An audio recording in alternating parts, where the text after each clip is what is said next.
Understanding Investments a Few Minutes at a Time by Daniel Dower. From Chapter 7, Laying Foundations, Issue Number 29. Trade-offs, Opportunity Cost. Opportunity costs are the cornerstone of basic economics, yet remain one of the most neglected concepts when it comes to everyday investment decisions.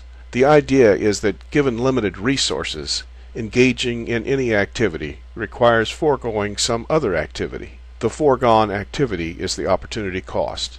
If I can invest $100 in only one of two investments, the first returning $10 in 1 year and the second returning $15 in 1 year, I would choose the latter and get a 15% return.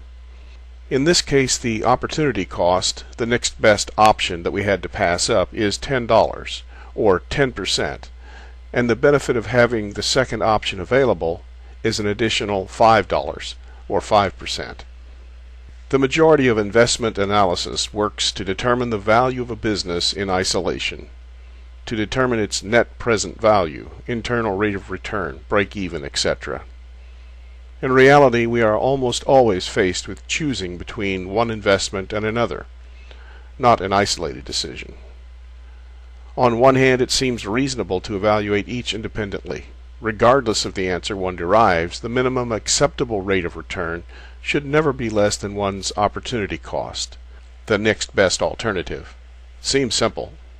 Ever-changing opportunity costs created by continuous new opportunities can make evaluating any business in isolation very difficult. Having a moving discount rate makes any individual analysis difficult.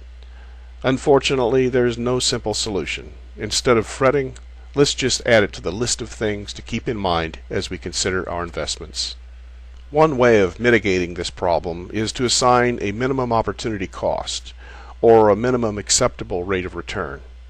Depending on how I feel about other opportunities over the next few years, I typically use an opportunity cost, a minimum acceptable rate of return, of 6 to 8%. One who has fewer options or less time to analyze alternatives may decide to use a lower opportunity cost. I may also refer to this as the value of cash, the value of keeping ourselves out of one investment so that we will be able to take advantage of another in the future.